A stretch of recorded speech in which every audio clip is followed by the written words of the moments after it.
Welcome, everyone, to today's council meeting, October 8th, 2024. We always begin our meetings with our land acknowledgement. The municipality of Tweed recognizes that its work takes place on traditional Indigenous territories, including the Huron-Wendat, Anishinaabe, and the Haudenosaunee peoples. We recognize and respect the histories, language, and cultures of the First Nations, Métis, Inuit, and all Indigenous peoples whose presence continues to enrich our communities. Please join us now in singing about Canada.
Thank you.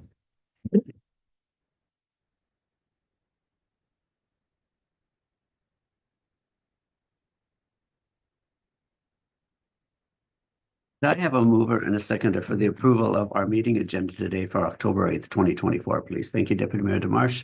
Thank you, Councillor Valiquette. Be it resolved that the agenda for the October 8th, 2024 regular council meeting be approved as presented. All in favor? Thank you. Are there any disclosures of pecuniary interest? Seeing none. Could I have a mover and a seconder for the adoption of the September 24th, 2024 regular council meeting, please? Thank you, Councillor Valiquette. Thank you, Councillor Fleeler. Any questions on said minutes? Seeing none, be it resolved that the minutes of the September 24th, 2024 regular council meeting be approved as presented. All in favor? Thank you. There will be a closed meeting. Council will be holding a closed meeting during the regular council meeting pursuant to Section 2392 of the Municipal Act 2001 SO 2001 C25 as amended to consider the following matters. B, personal matters about an identified individual, including municipal or local board employees. We'll move on to my mayor's remarks. Excuse me. Rather lengthy again. It really is quite remarkable how there is always something going on in our municipality. Thank you to the Tweed and Aereo Studio 2 organizers for showcasing 14 local artists in their respective studios. Also, congratulations to you on your 25th anniversary. A big shout out to Christine Brown and her team from Marlbank and their Canteen Reno fundraiser. It was a huge success, and thank you, Councillor Valiquette, for attending. And thank you, Gianni and Lucy Sanzo from the Actinolite Hall team for lending a helping hand to Christine. I have been working with Christine to set up a municipal Marlbank Canteen Fund Reserve to which residents can make a donation and receive a tax-deductible charitable receipt. Thank you to Cindy Chow, Lori Krellin, and the Parks and Rec team for bringing us all together in celebration of our community volunteers. And what a night. And then thank you to Kate Lassard and our team from Public Works, Recreation, our firefighters and building inspectors, including Councillor Fleeler, for helping distribute trees to those impacted by the July 22 EF2 tornado.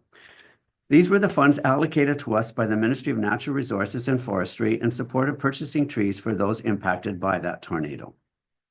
I also want to make another special reference to Cindy Chow from our Economic and Community Development Department. One of our community organizations approached me to share how helpful you were in the filing of an application for funding. They noted they wouldn't have been able to do it without you. We are blessed with an amazing municipal team, and we are grateful for all that you do. On September 25th, I enjoyed the Queensborough Turkey Dinner. On the 26th, I attended Hastings County Council, and later that evening, hosted the Hastings County Enterprise Facilitation Board meeting at my home. On October 1st, I was joined by Deputy Mayor DeMarsh and Councillors Fleeler and Valaket for a dinner hosted by the Chamber of Commerce.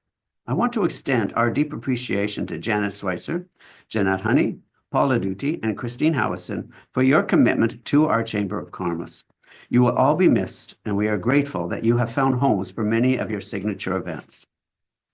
On October 2nd, Ryan Reed, Trevor Prevost, Councillors Fleeler and Valaket and I made our way to Quinte West to witness the installation of a prefab bridge. We were invited by Chris Angelo, Quinte West Director of Public Works, and Tim Lee from Northern Matten Bridge to observe the installation and ask any questions. It took about 3 hours to install the bridge. Really quite an amazing feat. These bridges are installed at a fraction of the cost of fully engineered bridges, which can often be overbuilt.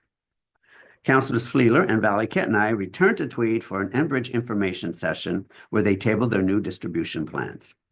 Later that afternoon, we were joined by Deputy Mayor DeMarsh, and we celebrated our amazing community volunteers in a volunteer appreciation dinner and awards ceremony. My speech for the event, as well as the testimonials of the award recipients, can be found in this council information package under Mayor.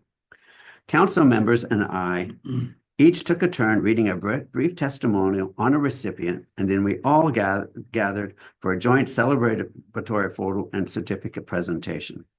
As I noted, we are here this evening to celebrate all of you and your amazing contributions. In our eyes, in the eyes of your community, you are all winners. Tonight's celebration is also an occasion to highlight the commitment of some of our volunteers, and we thank you for their nomination. This year's winners include Elaine Capusta, Linda Van Wil, Vicky McCullough, Kathy Calvert, David Donovan, and Barbara and Graham Good. Our youth winners include Evan William Simon, Andy Cynthia Clement, who I think happens to be the youngest who's ever received such an honor that we bestowed, Elisa Delage, Matteo Wegsteff, and Malachi Wegsteff.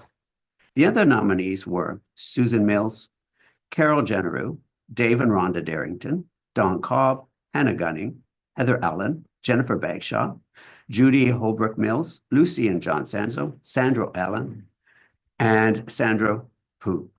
Congratulations to you all. When a collection of brilliant minds, hearts, and talents come together, expect a masterpiece. And what a masterpiece you have all created. Absolutely priceless. Thank you for making a difference. Your kindness, compassion, and generosity are a testament to the strength and resilience of our community. On October 3rd, I attended Kiwanis executive meeting and joined the board for another year as director.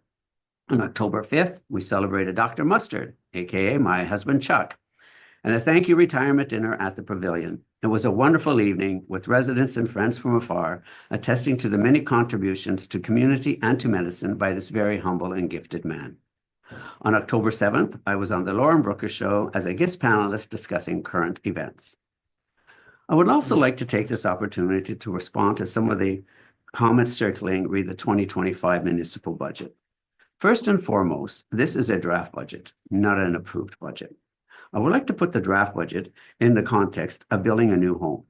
You sit down at the table and you talk about all the things you would like to have when designing your home. A 2-car garage, a jacuzzi tub, hardwood floors, high-end cabinetry, finished basement, solar panels on the roof, backup generator, the list goes on. You then price out all of the items and you come to terms with the fact that you can't afford it all. So you adjust. We are doing the same with our draft municipal budget. We are laying the foundation for what is required for the next year.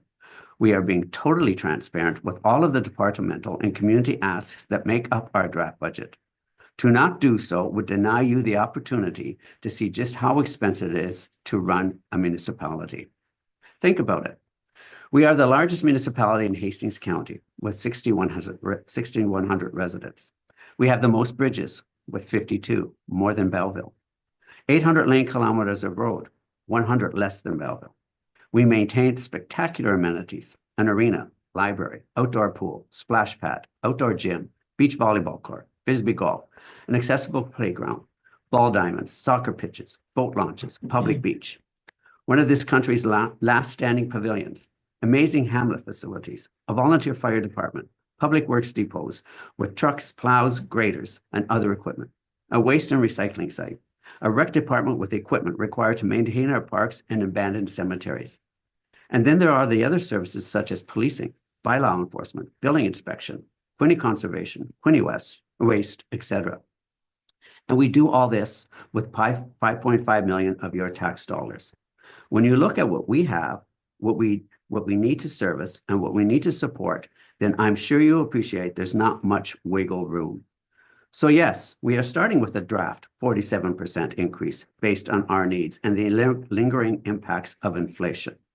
For example, in 2024, our OPP costs were $1,046,000. In 2025, our OPP costs are $1,284,000, an increase of $237,000, or a representative tax increase of 4.4%, even before we get started. As it stands, everything I've just listed is paid for with 5.5 million. Take off the policing at 1,284,000, that leaves us with 4,216,000 to address everything else that I just listed above. What I've just described, though, doesn't include any infrastructure costs, such as bridge replacements or repaving our roads. You can rest assured that we will do our best, but we are not miracle workers nor magicians. We will be open and totally transparent in this process. And please bear in mind that we remain the lowest tax municipality with the highest operating costs due to our size. In regards to the comment that all our decisions are made at the committee level, the municipality of Tweed hasn't had committees since 2014. All our decisions are made in open council meetings. We do sit at the table with other municipalities for programs that have influence beyond our borders, such as Quinte Conservation and Quinte Waste. However, our representatives on those committees bring back contentious issues to your council for open, frank debate and discussion. Also, this council, in concert with our staff and county planning, have removed barriers to housing construction while focusing on housing affordability. We've reduced lot sizes, reduced parking space requirements, promoted green communities, encouraged tiny and mobile home construction. We held a builders forum. We presented proposals to the provincial government that would help support our small developers and encourage housing development in small rural communities. As has been our experience with this government, all our pleas fall on deaf ears. And regarding new home construction, the municipality of Tweed has had 26 new homes in 2024, with one of those new homes being the Actinolite apartment building, which actually represents an additional 23 units.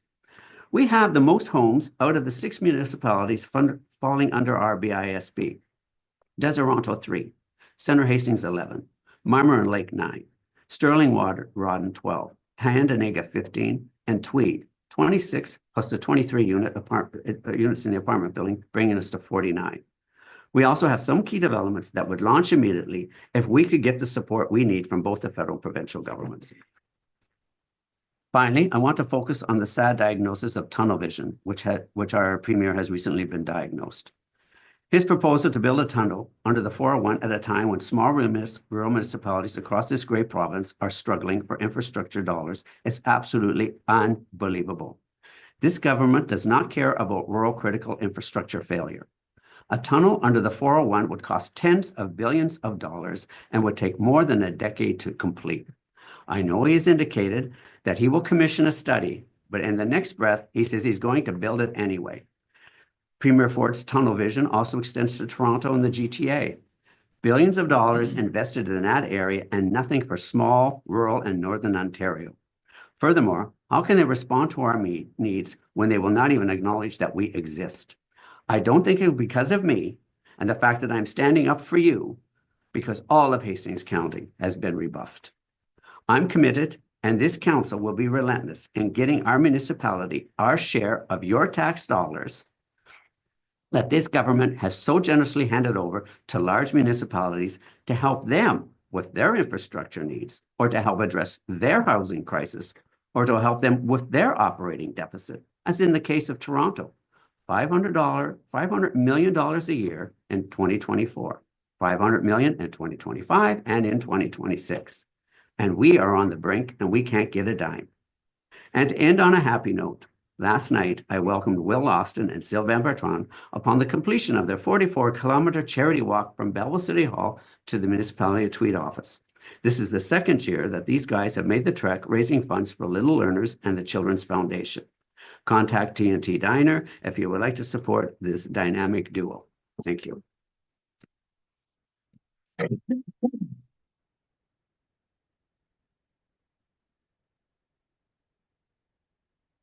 Okay, we're going to be holding a public planning meeting. We have three meetings. Thank you. 3 meetings. I'm going to read the first one. Okay, typically what happens for these public planning meetings, I'll just go through the process. I will read the first one that we're looking at. As I said, there are 3, and then I'll ask, are there any questions from the floor? We'll go as, are there any questions online? And then I'll ask, are there any questions of council? And then we will vote on it. So that's basically how the process works. So the first public meeting for zoning amendment is ZA 16/24. The purpose and effect of the proposed zoning bylaw is to change the zoning of a 5.4 acre lot from the rural RU zone to the special rural residential RR 49 zone. The special rural residential zoning will recognize an accessory building on the severed lots prior to the principal dwelling. The retained land shall remain zoned rural RU and environmental protection EP. The rezoning of the severed lot to special RR 49 is a condition of severance B153/23 and will provide for the appropriate zoning for the size and proposed use of the new parcel. Is there anybody in the room that would like to address this? Is there anybody online? No, there is not. Does council have any questions? Seeing none, could I have a mover and a seconder, please? Thank you, Deputy Mayor DeMarsh. Thank you, Councillor Fleeler. Be it resolved that council authorize staff to bring forward an amending bylaw at the next regular council meeting. All in favor? Thank you. Moving on to public meeting for zoning amendment ZA 17/24. The purpose and effect of the proposed zoning bylaw amendment is to change the zoning of a 1.3 acre lot from the rural RU zone to the special residential RR 50 zone. The special rural residential zoning will recognize a reduced front yard setback to the existing dwelling of 9.48 meters. The retained lands shall remain zoned rural RU and environmental protection EP. The rezoning of the severed lot to special RR 50 is a condition of severance of B21/24 and will provide for the appropriate zoning for the size and proposed use of the new parcel. Is there anybody in the room that would like to address it? Please, John, and please come up to the podium if you would. And thank you for your note. As I said in my letter that I gave to council, that I'm not opposed to severance. Actually, I'm in favor of it. Since I wrote the letter, I found out the house was built 145 years ago. The right-of-ways were 40 feet. And the rock and cedar fences along that end of Vanderwater Road are still there. It's a case of the road being moved towards the house rather than the house being moved, or the house being built too close to them.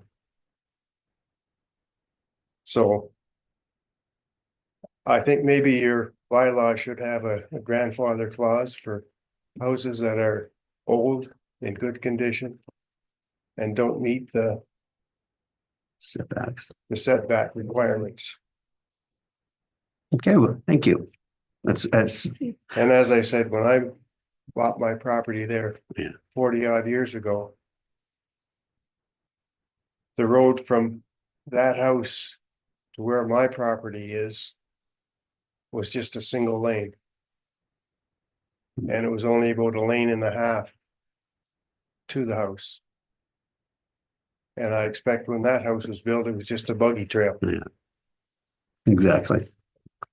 So, Thank you. like I say, I'm in favor of severance. Does anybody have any questions of John? John, thank you very much for sharing that. Laura, can we take note of that? Okay, thank you. Any other questions? Anybody from online there, Gloria? No one online for this Okay, file. any questions from council? Could I have a move and a seconder to get public meeting for zoning amendments ZA 7/24? Thank you, Deputy Mayor DeMarche, and thank you, Councillor Valiquette. Be it resolved that council authorize staff to bring forward an amending bylaw at the next regular council meeting. Thank you. All in favor? Thank you. Okay, on to our third public meeting for zoning amendment ZA 18/24. The purpose and effect of the proposed zoning bylaw amendment is to change the zoning of a 1 hectare lot from the rural RU zone to the rural residential RR zone. The retained land shall remain zoned rural RU and environmental protection. The rezoning of the severed lot to RR is a condition of severance B 109/23 and will provide for the appropriate zoning for the size and proposed use of the new parcel. Move in a seconder, please. Thank you, Councillor Valiquette. Thank you, thank you, Councillor Palmetier. Be it resolved that council authorize staff. Public comments Oh. first. Oh, sorry. Any public comments on that one? Anything online? No one online. Any comments from council? Be it resolved, the council authorize staff to bring forward an amending bylaw at the next regular council meeting. All in favor? Thank you. Okay, we're moving on to delegations. Our first one is more of a presentation to Hawkins Cheesies, who are celebrating their 75th anniversary. And we have a number of things to give you. We're going to get you to stand up here, Tony. We're here with Tony McGarvey, the general manager, is it? Whatever, imagine CFO. Yeah. Okay, there you go. Come on in. Cheesy adder. That's right. We'll get a group photo in a minute, but there's a number of things. First of all, we want to. One of the reasons why we invited Tony out today is that Hawkins Cheesies is celebrating its 75th anniversary this year. And I was invited to that big party they had because they are also in the process of going to start building a new plant because they have just become this world phenomenon now. But it all started here in Tweed. And so what we wanted to do is we wanted to, first of all, present to you a certificate of appreciation. Congratulations to Hawkins Cheesies on your 75th anniversary.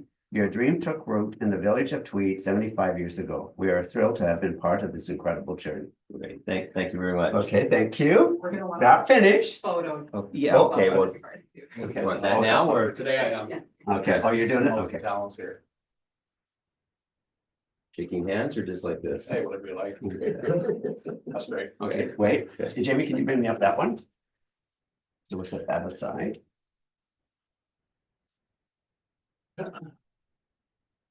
Now, this is a little storyboard of your history here in Tweed. Oh, But with the that's latest cool. edition, With the latest edition. That's the photo I was talking about with this gentleman. That's, Yeah, there you that's go.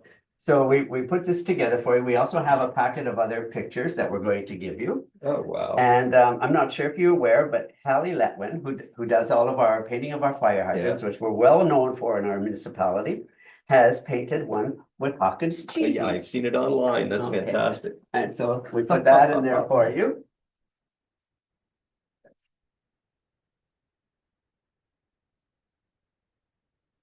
I think they look good. Okay. Okay, so we'll just set that down. And then in here, as I mentioned to you, we have other pictures, but we've done you just a separate Oh, one that's of fantastic. of that as well. Can I get the rest of council up here with you? But this is a historical moment. That is. Obviously. I was thinking behind you. Yeah, sure. The only thing we're missing. Cheesies. We're not, we'll get there, we'll get there. Oh. Want to hold this up too? No, we'll put that here. We'll block everybody if we do. Pressure's on now, it's everyone. Great. Thanks, guys. That's fantastic. So congratulations. Thank you very much. Thanks very much. Tony and I just realized that, I knew his mother, sort of dates me, I guess. But I knew his mother. Don't date me now. No. But, they used to be neighbors, to, friends of ours that we used to go use their pool all the time, which Tony said they also used to as well. So small world. Very small. Thanks very much. I'm lucky. I've been with Hawkins forever. In this capacity, 32 years, and all through my high school years. So I got to know Jim Marker, the inventor of Cheesies, very well. And Jim always spoke highly of his years in Tweed. And Jim also had the Belleville Airport. So he used to talk about flying into Stokoe Lake on his plane back in the day too. So anyways, nice to come back. I appreciate us being acknowledged, and I wish Jim was here to experience this with us. So thank you. Well, thank you very much for. And one last thing. Somebody said cheesy, so There we go. that'd be. Counselor, well, yeah, could have been Jim. We'll make sure these ones get to the staff. And then, I do want to say, while Tony is pulling out all the Hawkins cheesy bling here, that for all of our community events, Santa Claus parade, whatever, whenever we approach Hawkins cheesies, they have always made a donation of cheesies Oh, they're amazing. for us to They're hand amazing. out to the young people in our Thank you. community. And for that, we're extremely Thank you very much. grateful. And I have not been able to chase down the fire hydrant lady. Oh. So can you make sure she gets this? Yes, we will. Okay, we Thanks will very do much. so. We will do so. Thank you Thank you again. very much. Appreciate it. Thank you. Thank you. That was the hell you laughed. Yeah.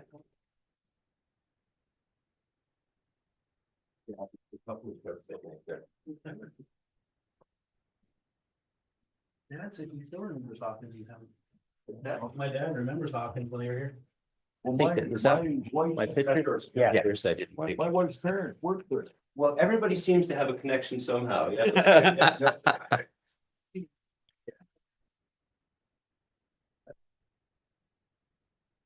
Thank you for coming out, Tony. No, Really thank you appreciate you so much. coming I out. think so. I appreciate, this is fantastic, guys, thanks. Great. You need a hand? I think I'm gonna be okay, thanks very much. That'd be great.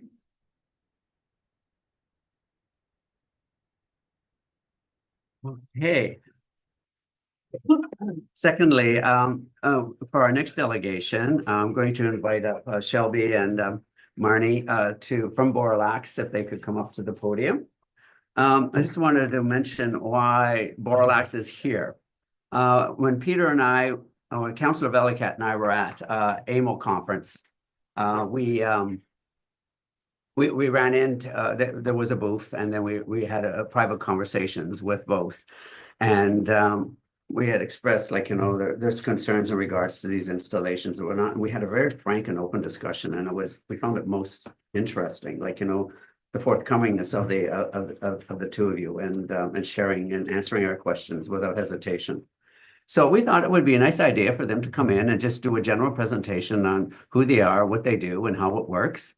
And I would also like to say, which particularly piqued Councillor Velikat's and my curiosity, is the revenues that are also allocated to the municipality annually, based on the size of the installations and whatnot, which, as we all know, we are really looking for ways of bringing in extra income. So that's why we have them here today. So I'm going to turn it over to you. I think everybody got your presentation.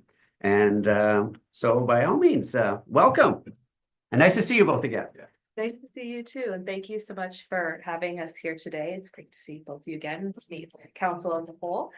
So yeah, like the mayor said, we're here to talk a little bit about Borlax, who we are, what we do, and also a little bit about sort of Ontario's emerging energy needs. But first off, with formal introductions, my name is Shelby Dockendorf, and I'm an advisor for public affairs and communications with Borlax. Hi, I'm Marnie Dawson. I'm the Senior Manager of Greenfield Development, which really means I take a project from an idea and then hopefully make it a reality. Perfect. Just go over to the next slide, please. So I apologize, that is actually supposed to say 3,133 megawatts of installed capacity. Got to update that before I sent it in. But just a high level, Borlax is a Canadian renewable energy developer. We've been operating for 30 years. Our headquarters is in Kingsley Falls in Quebec, and we are very proud owners, developers, operators of our projects. We see them right up the way from a proposed site in the development stage all the way through to the operational stage. We see them through there. Next slide, please. So we're not just in Canada, we're also in the US, France, and the UK. We have a number of wind sites, solar, hydro, and some battery. But up the top there, that's our installed operational capacity. We still have 6.8 gigawatts of projects that are in various stages of development and construction across all the countries we are in. Next slide, please. It's just a little bit on Boralex in Canada. We have operational sites in Ontario, Quebec, and BC, and mainly in wind and hydro. Slide, please.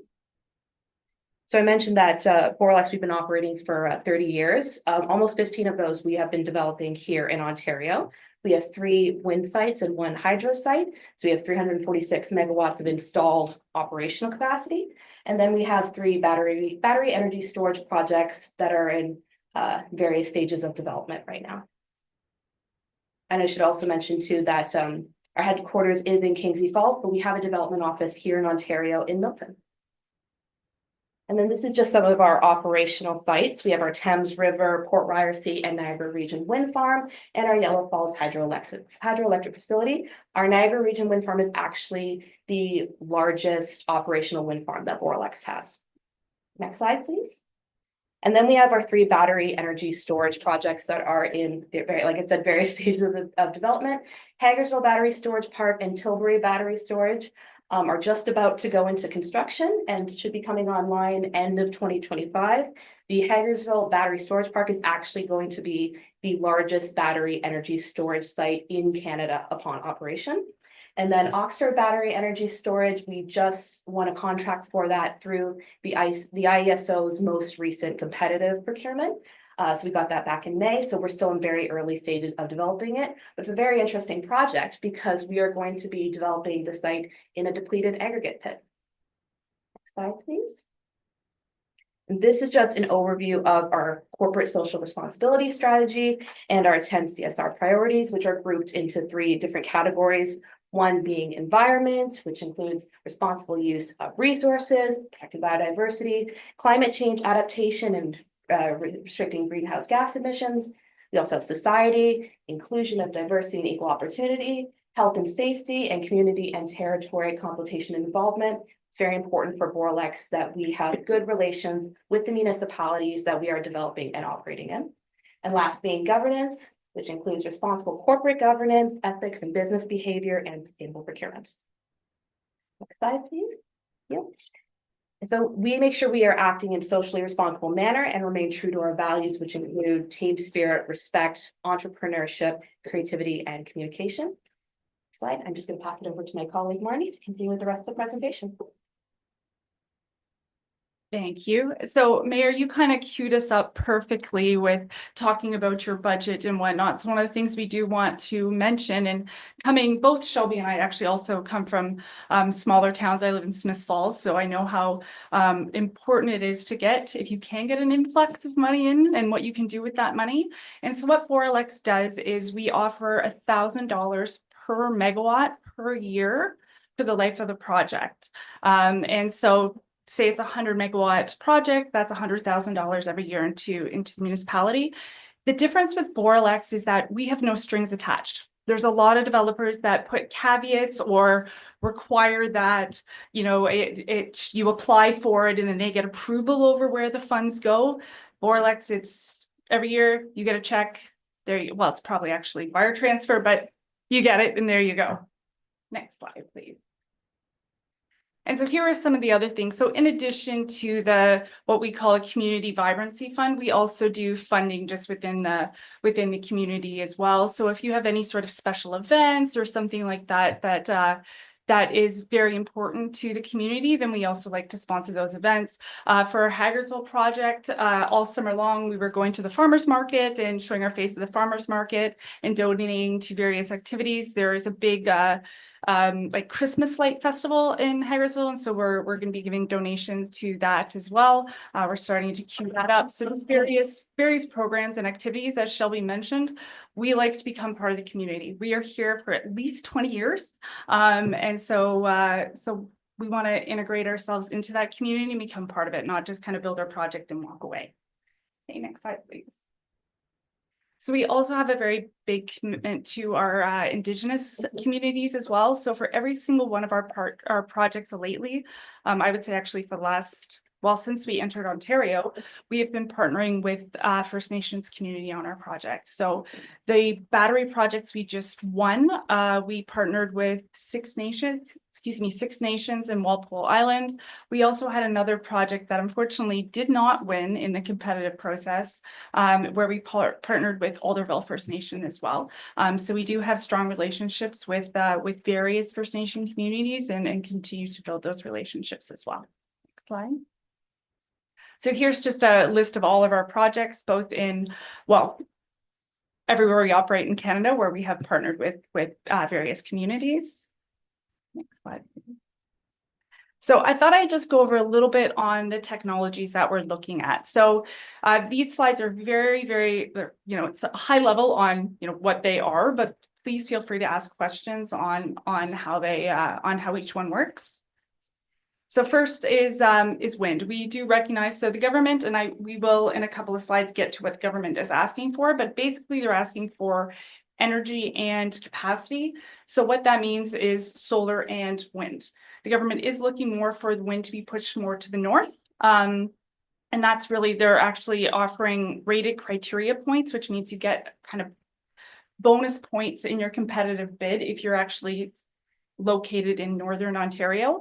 That probably isn't going to last forever. We're imagining that the government is going to have to procure probably for at least the next 10 years of energy. So the first couple procurements most likely will be in the north, but at some point it's going to be coming down into the south as well.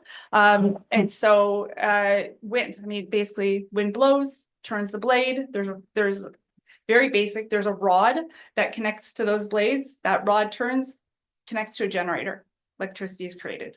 And so that's the very, very high level on how wind works. A bunch of them are connected via underground cables and then connected to the grid system.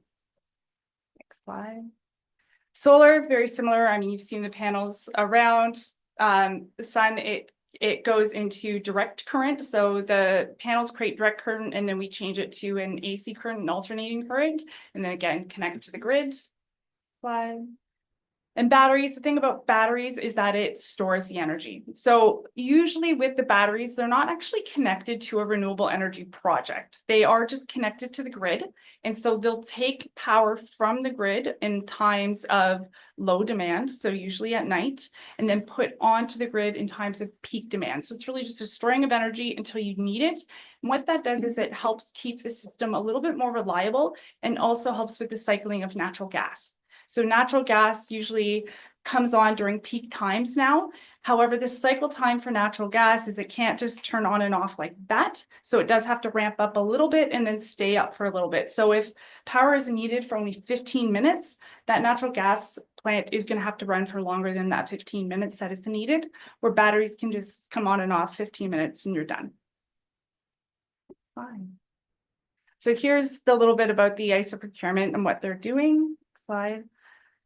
So over the last little while, the ISO has identified a large need for power. So here, they most recently identified 5 terawatt hours, which equates roughly to 2,000 megawatts that they want to procure by 2030. We're hearing in the next couple of weeks that an updated version is going to be coming out, and instead of 5 terawatt hours, it's going to be 10 terawatt hours or 5,000 megawatts. And that's by the 2030, 2035 timeline. And we expect more of those. So they're holding what they call the long-term LT2. It's going to be the first one because they just held LT1, which was for capacity. But so an LT2 RFP for energy. They're also going to be holding another capacity procurement. So battery storage, which is new as well. They thought they were going to be holding off on that. they're now going to be doing another capacity because they're realizing how much of a need they have. And then every year or every 2 years, they're going to be holding additional procurements for more energy and potentially more capacity as well. Like I said, at least all the way up to 2035. And then after 2035, well, probably by 2030, they'll be rolling out new plans, and we'll see what they're going to be doing. Slide. So a part of these procurements, what they have identified is the full rules of the RFP aren't out yet. That has been delayed, and they're waiting for the government directive. But what the IESO has identified is that projects cannot be located in specialty crop areas. The other one is prime agricultural land. So solar panels ground-mounted solar panels cannot be located in prime agricultural land or agricultural land that is zoned by the municipal zoning maps, so by municipality. The other one is for turbines and batteries, the same thing. If a project is located in agricultural land, then you have to get an agricultural impact assessment. Now, there is the option to rezone if it's of interest, but that's a whole other process as well. And then the other one that I didn't put on here, but will be a requirement is, again, if you have an Indigenous partner on your projects, you do get criteria points. And then, as I mentioned, for the north, they haven't identified exactly what those criteria points are going to look like for the north. But if your projects are located in the north, you're going to get additional criteria points. And how that works is if you get the maximum criteria points, so say 100 megawatt project we have, and our bid price into the IESO is $100, because I like to make math very easy. So we're bidding in $100. If we have the maximum criteria points, so in this one, we have a First Nation partner, we're not on agricultural land, and we're located up north, then what they do is they take money off of your bid price. So instead of $100, they would evaluate, and depending on how they rate everything, they would evaluate our project, say, at $85, even though we're bidding in at 100. And so that's how that works. So it really is beneficial to try and get those rated criteria points, just because it is very, very competitive over the last couple of years. Next slide, please. And that's it. Happy to take any questions that you may have on Forlex or technology, or if you want to know more about Joby, I'm happy to answer those questions too. If I may, Marnie, Peter and I had a number of questions, and so I'm just going to share those, repeat those questions, and perhaps you can just share with the rest of council.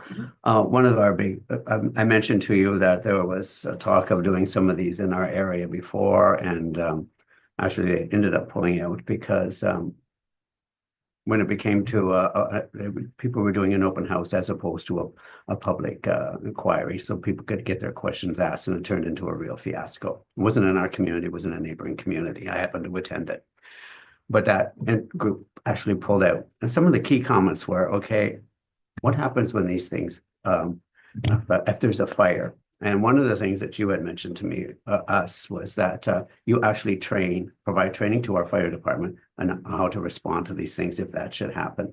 But what about containment? Okay, say there's a battery on fire and you've got a whole whack of these batteries.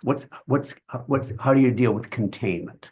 Sure. Yeah. So, I mean, the industry for batteries has really progressed over the last little while. And so what the latest and greatest is for battery energy storage is that if a system actually catches fire, and even to back up a little bit, there are now a lot of prevention measures within the battery cells themselves. So if you think of a battery cell really as a shipping container, it's basically that's what it is. So you'll have a shipping container, and within that shipping container, there are now vents so that you can't get gas built up at all. And then there's also sprinkler systems within the containers themselves as well, and plus a whole bunch of monitors. So in the rare event, Those are chemical sprinklers. Nope, they're just actually they are just water sprinklers that are in the system.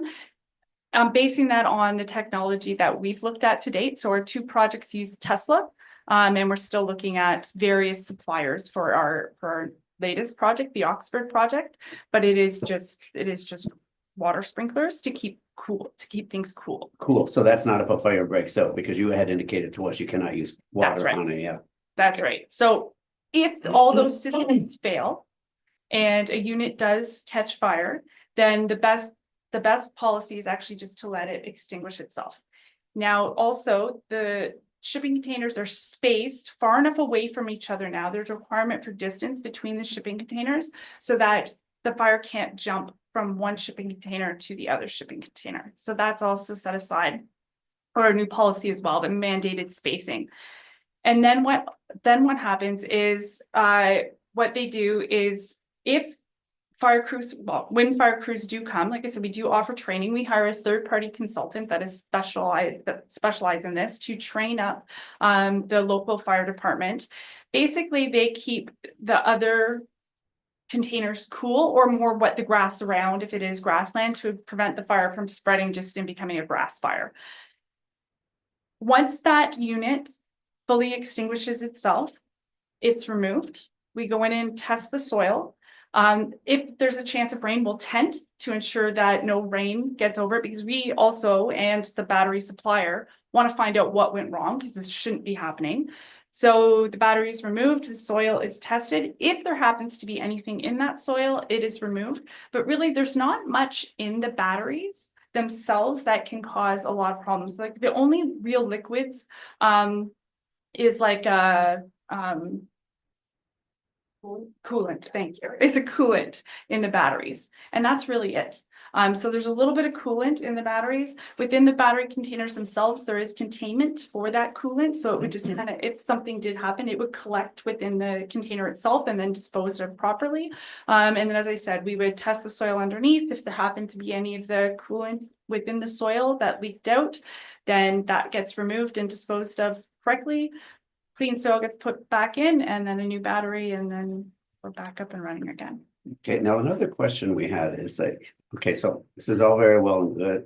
Tickety boo, it gets going. All of a sudden Borlax runs into a problem 10 years down the road, goes bankrupt, is out of business. And then we've reached the life expectancy of the project. Who is responsible for cleaning that up at the end of the day?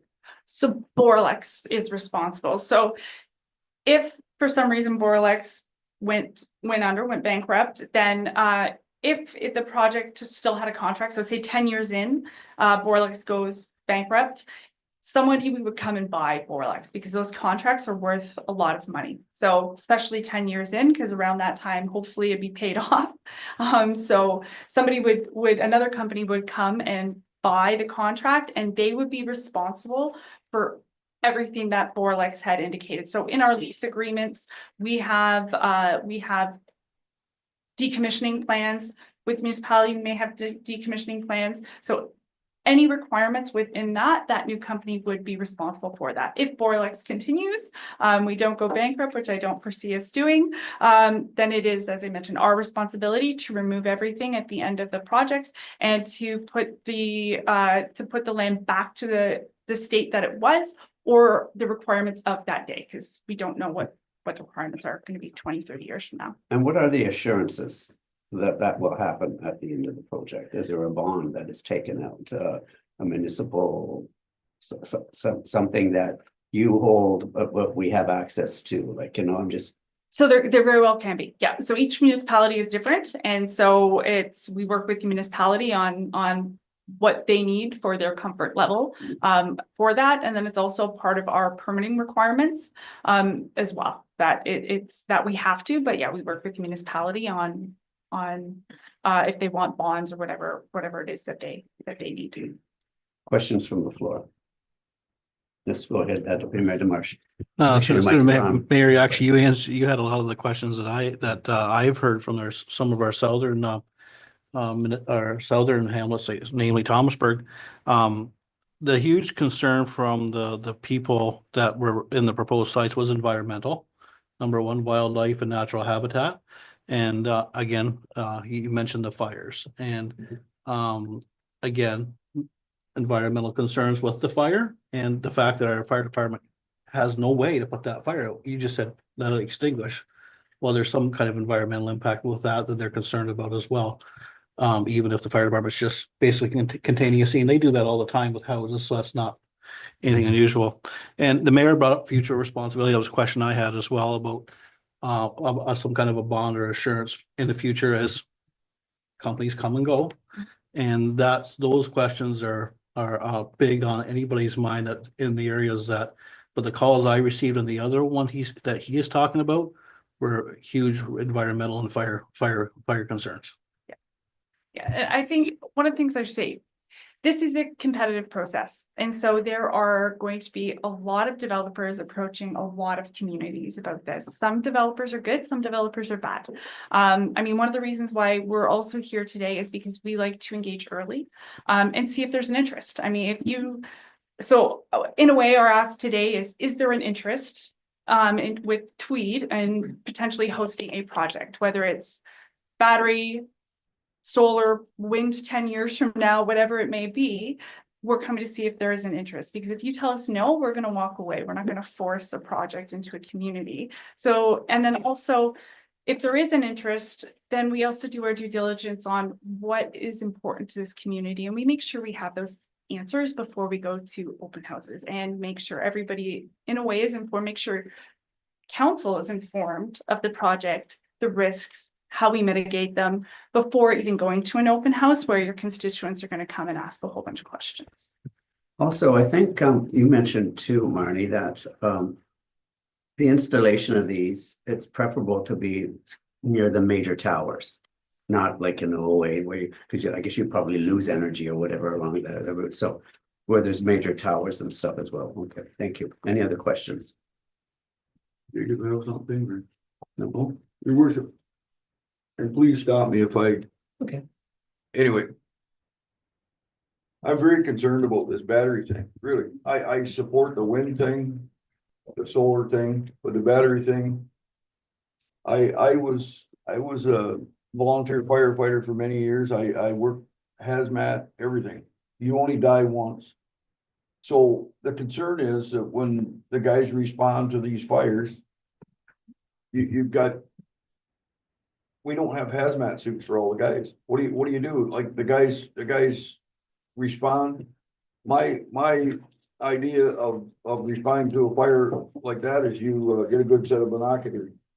See what's going on. You don't hear the thing. The safety of the guys is the most important thing. The safety of the public is most important. They keep spewing hydrogen gas. Hydrogen gas, I'm not a scientist or don't pretend to be one.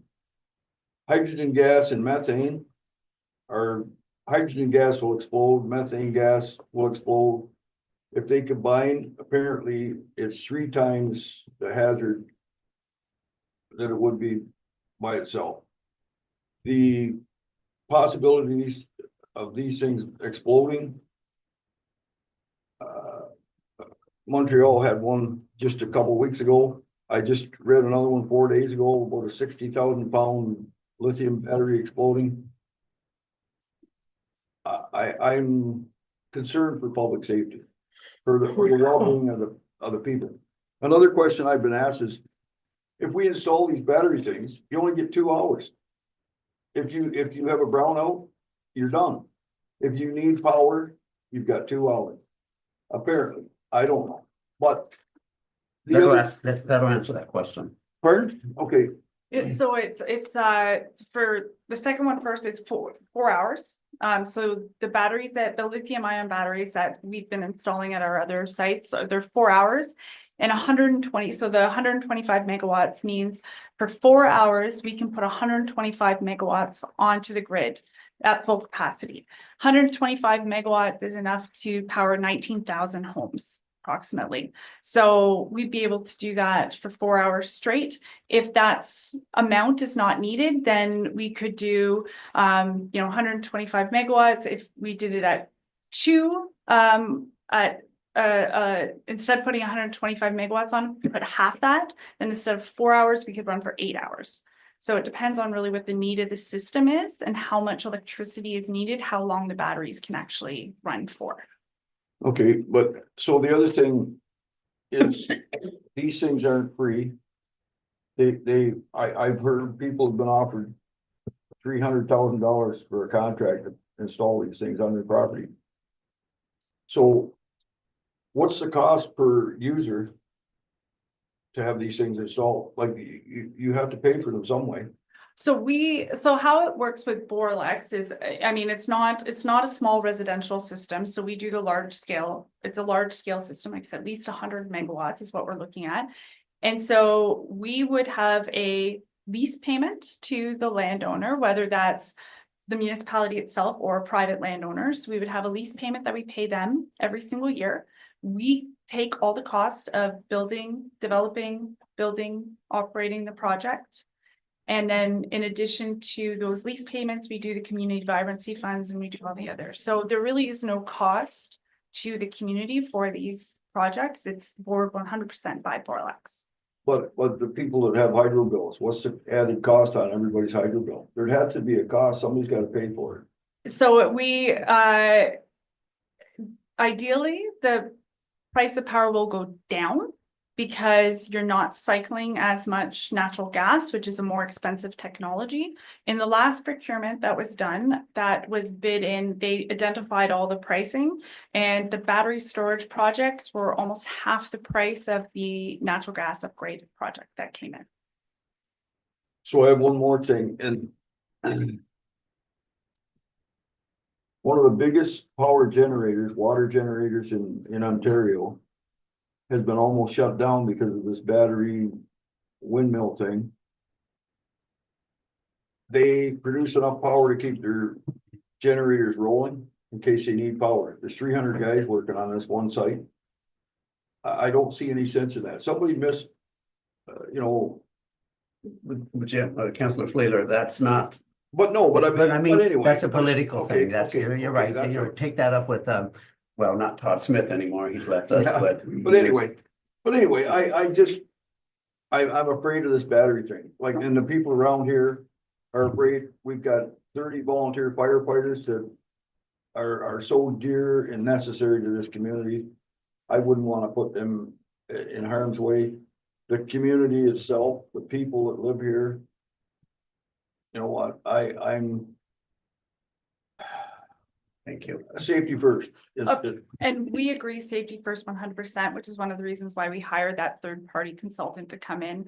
As I said, they train the fire department and they also prepare an emergency response plan with the fire department. So the fire department has full say as well on what should be in that emergency response plan, how they feel comfortable. If equipment is needed, that's something that we would take care of as well. And then just one final thing on the port. Yes, there have been all kinds of incidents with regards to batteries. If you Google batteries, you can find all kinds of things. The most recent one with the Montreal port fire, it actually was car batteries, EV batteries, not batteries associated with long-term storage or short-term storage. And so they were not properly packed. And it actually we're getting from our third-party consultant, they identified that it was actually the fire was caused by something else and spread to the shipping container where the EV batteries were. And then they did the right thing, which was remove it from the area and let it burn in an area away from everything else. Thank you. No more questions. I want to Okay. move on. Thank you. Just kind of curious if 100 megawatts requires. Your phone, sorry. 100 megawatts requires what, how much acreage for that? 100 megawatts would be about 10 acres. Okay. For battery. And then obviously for solar, it would be quite a bit more. Great, okay. And I'm curious, with something like this, although it's static, does it create any jobs locally? So during construction, it would create jobs.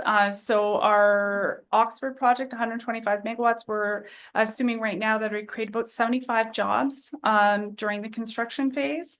And then afterwards, because this facility actually wouldn't be close to our other ones, we probably wouldn't be able to use the ops buildings by our others because our other facilities on the other side of Toronto. So there might be there might be a couple of jobs created, but honestly, batteries don't. It's mostly remote, so it would be maybe one or two jobs, and that would mostly be for snow removal, and making sure the facility is kept tidy.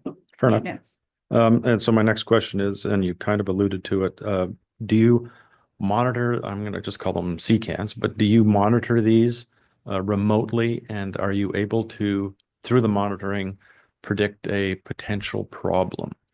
Yes, so we do monitor them remotely 24/7, and so it monitors everything. So if there is a change within that shipping container, we can see that, or if for some reason the levels of charge or discharge went down, and that's not expected, then we can shut that one off and keep the remaining mowing, or shut the whole facility down.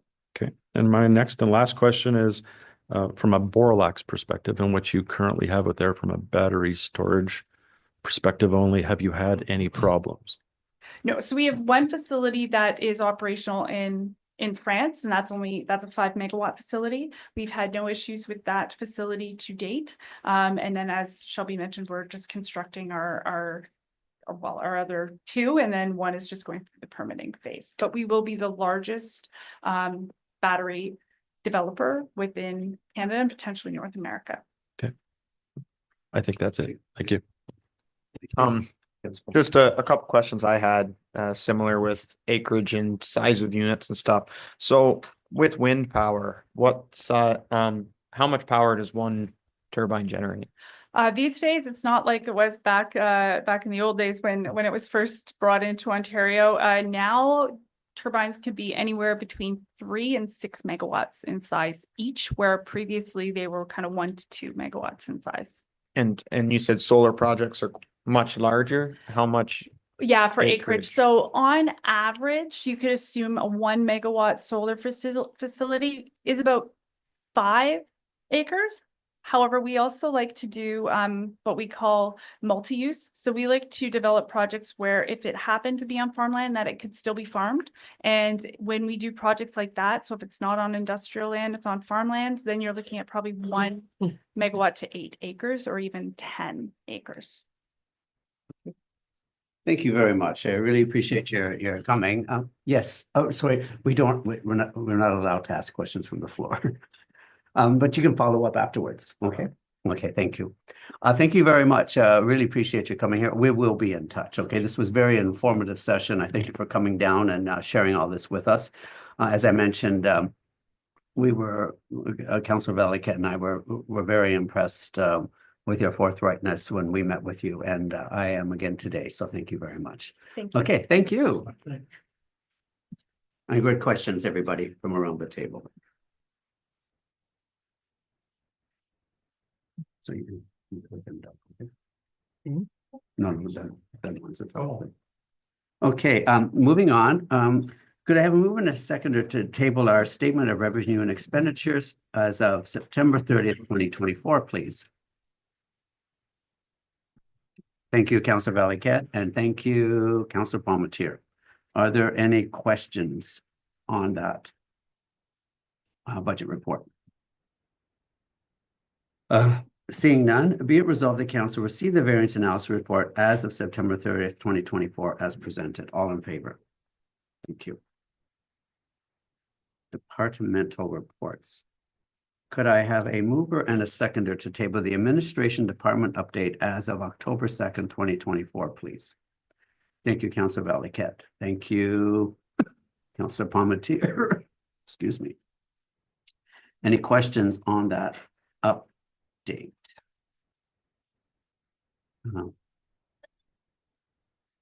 Okay, can I just go, if I may, Gloria, down to the second page of that?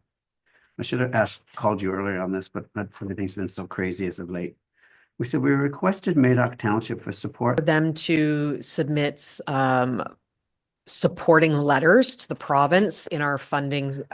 So we have submitted our request for that, and it will be on their agendas for letters to be that we can Oh, I thought you meant submit we to were it. asking them for money for. No, you Like, had, sorry, Oh. maybe I didn't write it clearly there, but it was them providing a supporting That's letter to the MPPs. Thank you. Any other questions on that report? Seeing none, be it resolved that council receive the administration department update as of October 2nd, 2024, as presented. All in favor? Thank you. Moving on to the Public Works. Could I have a mover and a seconder to table the Public Works Department update? Thank you, Deputy Mayor Demarche. Thank you, Councillor Valley-Cat. Okay, any questions on said report? Seeing none, be it resolved that council receive the Public Works Department update as presented. All in favor? Thank you. Fire Chief, could I have a mover and a seconder to table the Fire Department update, please? Thank you, Councillor Palmetier. Thank you, Councillor Fleeler. Any questions on that report? Yes, please, Deputy Mayor Demarche. Through the mayor to the fire chief, have you heard anything about your application for funding there for 5,000? So yeah, we did receive the $5,000 for the training that was in that, that was one we did get, that we haven't heard anything on our cancer prevention one yet, but, we did receive the, Unbridge one there, so we will receive $5,000 towards, training materials and stuff to give us our new books and manuals and stuff that we'll use for our, because they always change everything every year, it seems to, with going from an IFS to 7 we're working with now with our programs, and they'll be going to a IFS to 8 and the new hazmat books that we'll be doing for our spring course, so that come at a good time, so absolutely. Well, thank you. Any other questions? Yes, Councillor Your Fleeler. worship, just a comment. We had 5 members helping with the tree thing. The chief, the safety manager, and three guys, and I'm telling you, baby Herc and his 2 big brothers. My God. Anyway, what a good group of guys. Honest to God, and they just never stopped all day long. And the camaraderie, they're happy to be firefighters for Tweed. Yeah. That's all I can tell you. Well, then I want to thank you again for being there every day of that. Well, I, Thank you. and the comments Yeah. almost made me cry like I, doing that little presentation for that little Clement girl. Oh, right. My goodness. Thank you. But anyway, good job. Thank you. I echo that. Thank you very much. We echo that, I should say. Any other comments? Seeing none, be it resolved that council receive the fire department update as presented. All in favor? Thank you. Bylaw enforcement.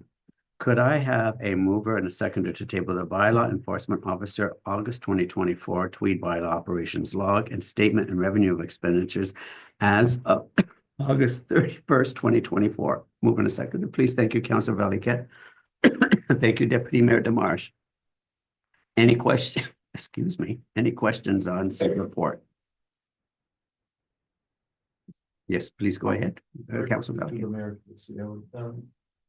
Our bylaw enforcement officers, are you seeing the opportunity that he has to apply the amps? So with the amps, he does apply them whenever he issues orders or he is directed to, because they don't necessarily hit our general ledger until they've been collected or we add that to the tax roll because they haven't paid within the time period. There is sometimes a delay in us seeing them in the results. We're working on changing that process so that it's automatically in the system as soon as it's issued.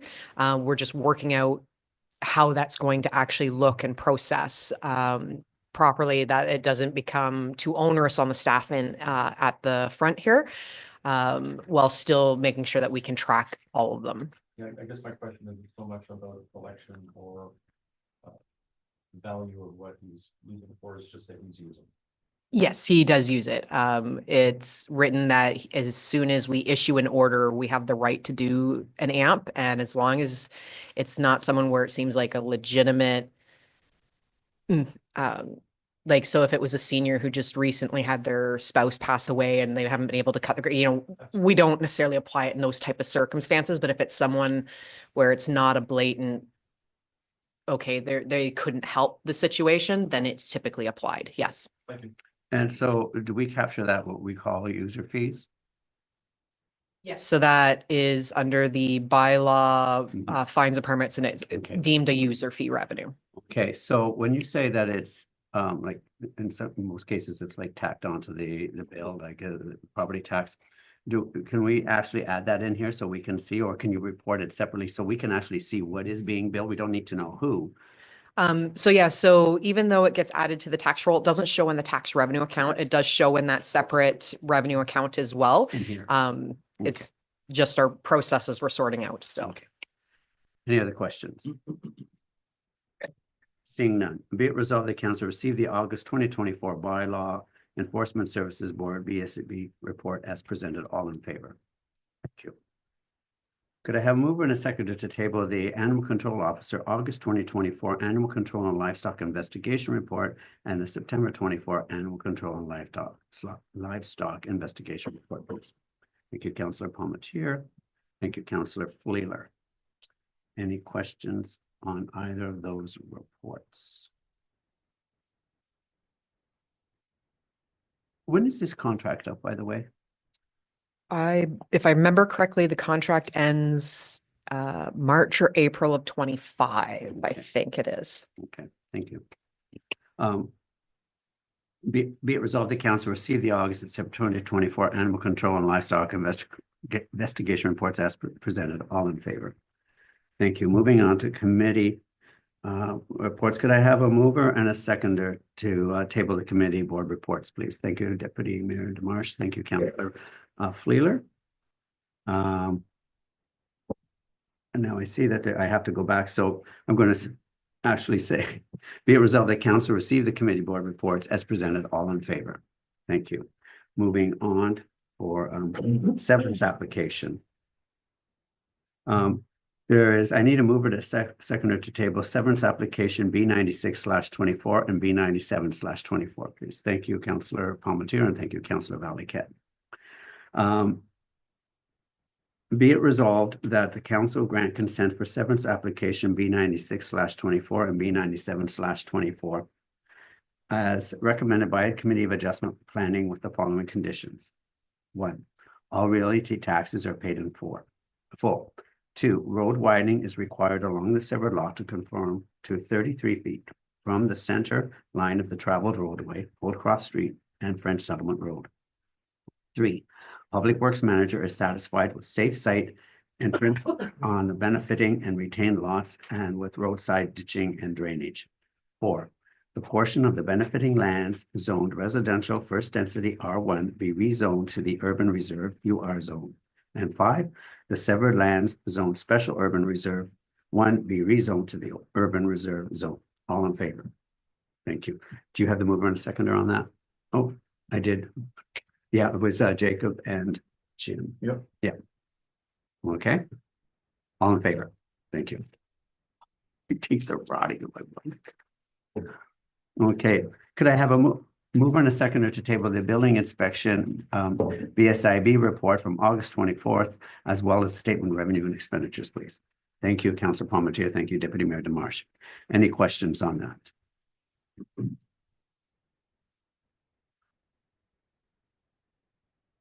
Okay, seeing none. Well, no votes required because we've approved that in the, okay, thank you. Bylaws. Could I have a mover and a seconder to table bylaw number 2024-79, a bylaw to amend bylaw number 2024-05 as amended, being a bylaw to impose fees and charges on persons of services and activities carried out by the municipality of Tweed, and to repeal bylaw number 2024-33. A mover and a seconder, please. Thank you, Councillor Valiquette. Thank you, Councillor Palmetier. Any questions on said bylaw? Seeing none, be it resolved that bylaw number 2024-79 be read a first, second, and third and final time, passed, signed, and sealed in open council this 8th day of October 2024. All in favor? Thank you.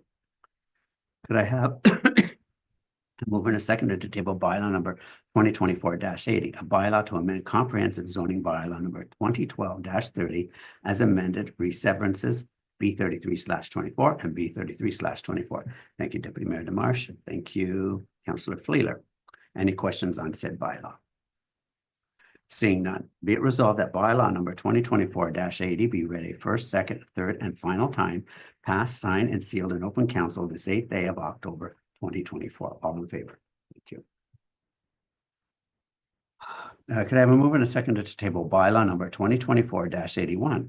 A bylaw to amend comprehensive zoning bylaw number 2012-30 as amended to remove this holding symbol for certain lands at 82 and 88 Conchi Road. Moving a seconder, please. Thank you, Deputy Mayor Demarche. Thank you, Councillor Fleeler. Any questions on said bylaw? Seeing none, be it resolved that bylaw number 2024-81 be read a first, second, third, and final time, passed, signed, and sealed in open council this 8th day of October 2024. All in favor? Thank you. Items for consideration. Could I have a mover and a seconder to table the request for a resolution from council to allow the pygmy goats to remain temporarily at the property until the zoning review is completed? And this is for Margaret Smith and Mark Gordon and Thomasburg. Could I have a mover and a seconder, please? Thank you, Councillor Fleeler. Thank you, Councillor Palmetier. Discussion. Please go ahead, Councillor Fleeler. Your worship, I don't know how long this is gonna take, but I like a couple of pygmy goats, is that gonna interfere with anything? Really? I'm of the same mind, actually. Pardon? I'm of the same mind. Yeah, cause I mean, yeah, okay. Please go ahead, Councillor Palmetier. I agree with Councillor Fleeler. If we are to allow this, I think the letter that goes to the individuals needs to state that if the zoning doesn't go through, Yeah. that they'll have to follow through, but I think it'd be a shame if it was changed in I know a lengthy period of time, but 8 months that Okay, that they were taken somewhere else. thank you. Any other comments? Yes, I just had the same thought as Councillor Palmetier. There should be just a expiry on it. okay. Thank you. Good conversation. Be it resolved that council receive the request from Margaret Smith and Mark Gerard. And further, the council approve the request to have the two pygmy goats remain temporarily at the property until the zoning review is completed. All in favor? Thank you. Ministry of Environment, could I have a mover and a seconder to table the Ministry of Environment, Conservation and Parks Tweed Drinking Water System Inspection Report dated September 2024, please? Thank you, Councillor Valiquette. Thank you, Councillor Fleeler. Any questions on that report? Excuse me. So when we're doing the motion, we should also, if you're accepting it and receiving it, directing staff to make it publicly available as well.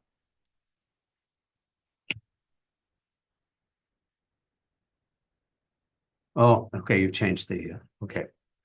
Okay, so anyway, be it resolved that council will receive the request from Margaret Smith and Mark Gerard, and further that council approve the request to have the two pygmy goats remain temporary at the property. And this is added until the zoning review is completed. And if the rezoning is not approved, then notice be given that the goats be removed from the property immediate.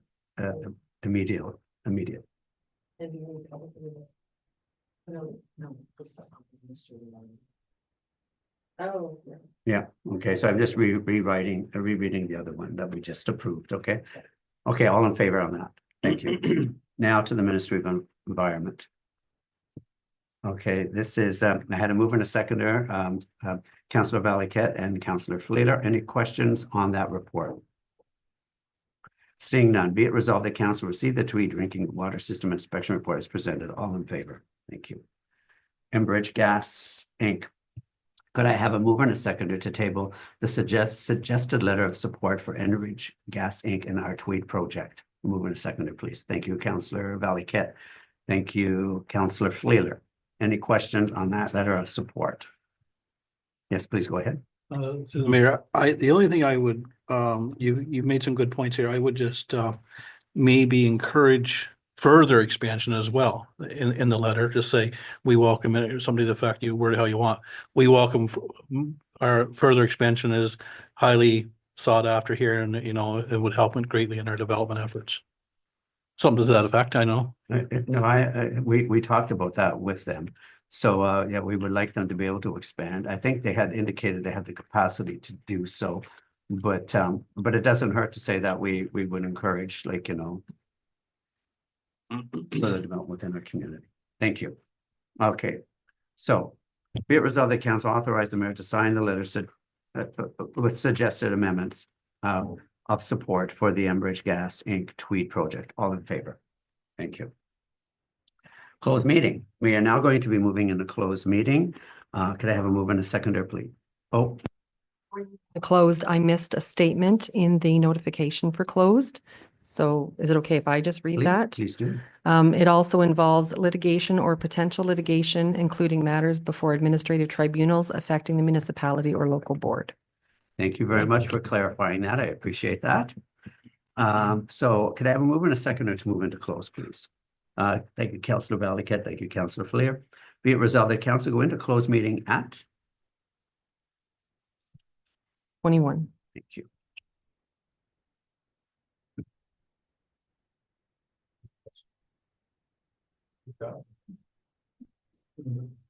I just thought it had pictures.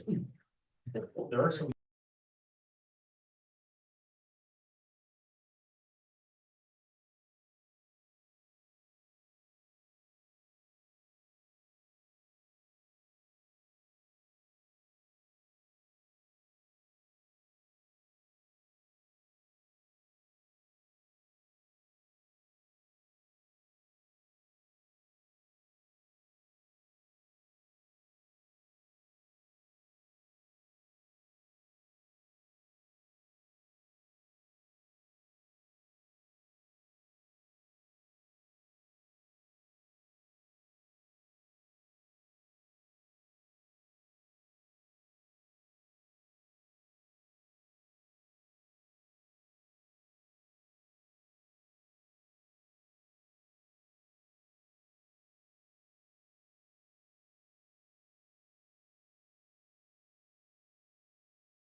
hard as I do, we gotta eat. There you go. Huh? How was it carrying those trees?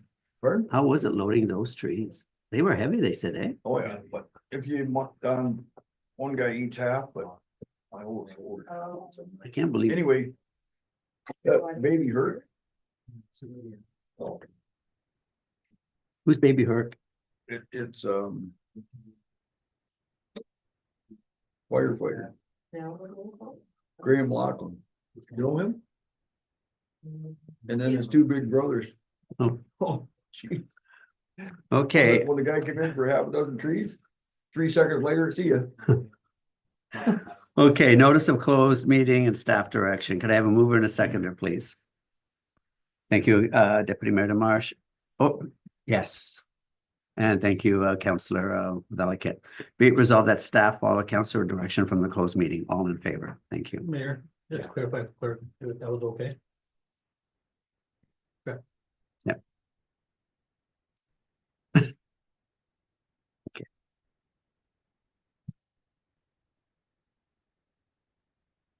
Could I have a mover and a seconder to table correspondence information, please? Thank you, Councillor Valiquette. Thank you, Deputy Mayor DeMarsh. Anybody want to bring attention to anything? I'm just going through here.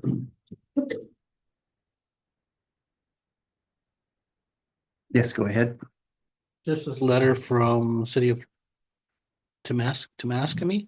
Temascamee. Yeah, I think it's a little late for that letter. They've already rolled it all out. Yeah, no, I'm Good points. Yeah. no, I'm okay with that. I just want to bring people's attention. I did address it about the news on the Tunnel Route 401. There's a couple of articles in regards to that. And then also that there's the OCIF funding has been announced for Alta Bay Quinte. Gloria, when are you going to announce our OCIF funding? So I have that to go into the next council agenda, and it will also be brought into the budget deliberations as well. I can let everyone know now that we received a very small increase of approximately $9,000. So go ahead. Would you say a small increase on what we had last year? Yes. On the original. No, on what we received in 2024, it's going up about $9,000 for 2025. Yeah, I think we lost from 2023 to 2024 around 51,000. It was reduced, but now for 2025, it's going up by 9. Okay, so yeah, thanks. Okay, go ahead.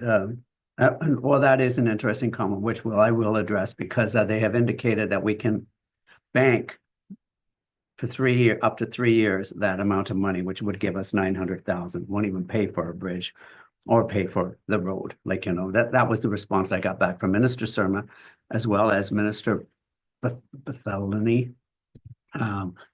2 different letters. Go ahead, Doug. So you look at, when we're in such dire need of money, now they're gonna do a study on this tunnel.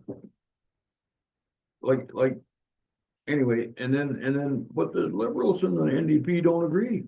They never have agreed with anything, so maybe somebody's right, somebody is literally wrong, I don't know, like, and I think I read an article in the States where they put one of these things for hundreds Boston. of billions of dollars, and it does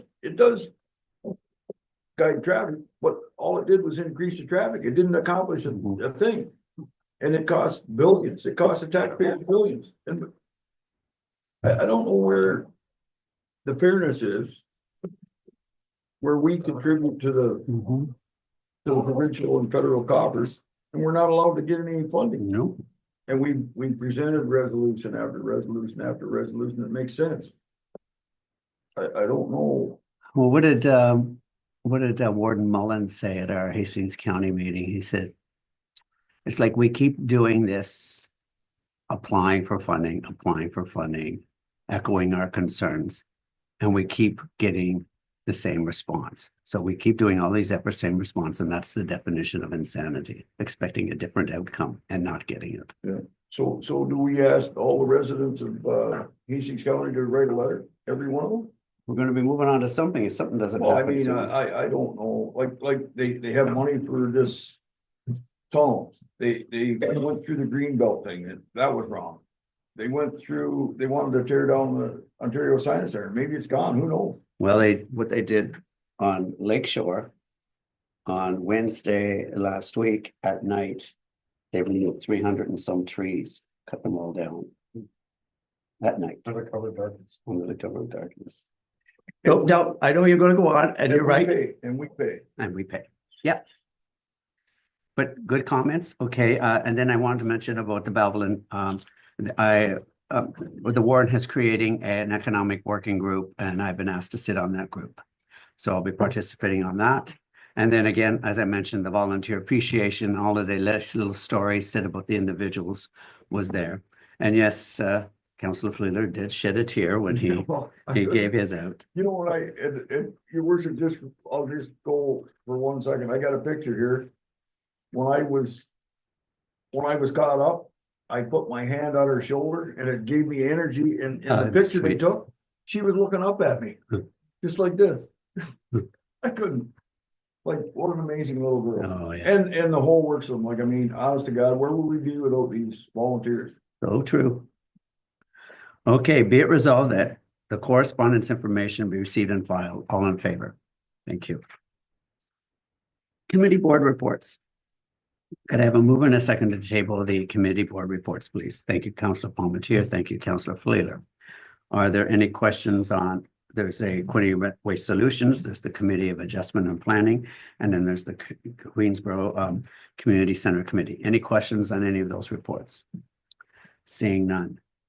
Be it resolved that council receive the committee and board minutes as presented, all in favor. Thank you. Could I have a mover and a seconder for the conformatory bylaw, please?